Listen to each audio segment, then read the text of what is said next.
remember that they were changing my voice. So I'm going to make a video after this to help you understand the devil and the beast and the false prophet in Revelation, to help you understand why they're provoking me and insulting me and persecuting me in the way that they are. So on Fox News, they send a sort of coded message, and people who work for the government themselves have verified that off the record as a way to kind of perhaps get me to commit to the argument that they're sending coded messages so they could pretend I'm crazy or something. But one way or another, they've committed to it. And obviously, you can tell by my arguments and my education and my self-education that I'm somebody who's very sane and I'm the most moral and normal person out there. So basically, they were kind of putting words in Trump's mouth, saying that, they used the term the living be Jesus, right? Living be Jesus, instead of being somebody in their theater arts game, right? Their political theater, their theater of war, what have you.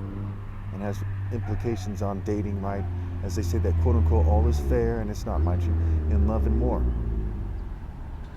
Goes back to Luciferian, Pharisee, right? Luciferian, fairy. Okay. They also said things like, don't make me go upstairs, and other things that made it clear that they're talking about trying to wage war against God and I. And I've been saying this for months now, that part of how they provoke me is they go through the motions of trying to get at the essence of my spirit, which is God, which is something that can't be done. But as they try to use me to do it, it is a form of triggering me to action and causing the judgments that you see in Revelation 19:15 to come at them in the form of a sharp, double-edged sword, spiritually speaking, figuratively speaking, in that way. Okay, so we're going to talk about Job in the next video. We're going to talk about Christ as a character in the story being tempted in the wilderness. We're going to talk about the garden and in Revelation what happens to the devil, etc. So real briefly in Job, it talks about how the devil incites God to test Job.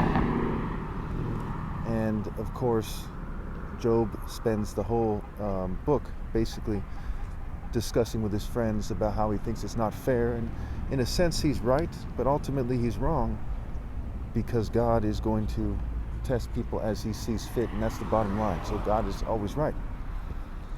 And recently there was this, these arguments being made about Nigeria, how America is saying that they're going to cut aid to Nigeria as a response to Christians being persecuted there, okay?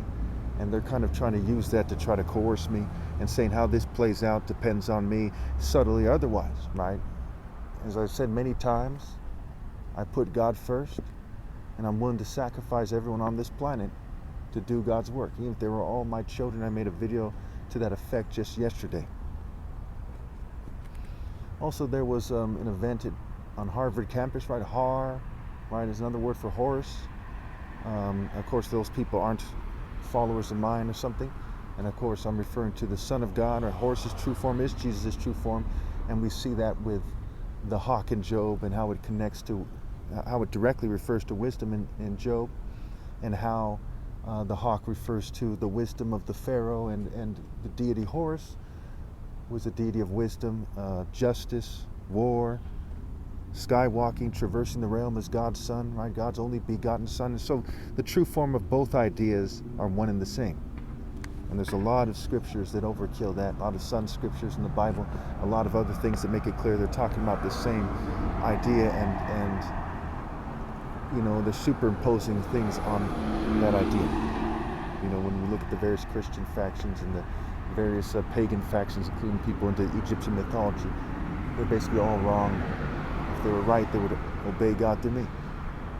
And that goes back to the video I'm going to make about the difference between God and the devil, the difference between me following God and other people following the devil. And it has to do with, your paths, your ways, right? That snake is described as crafty, how they have this ancient craft, the ancient serpent, the devil. And I'm going to make it very clear for you in the next video.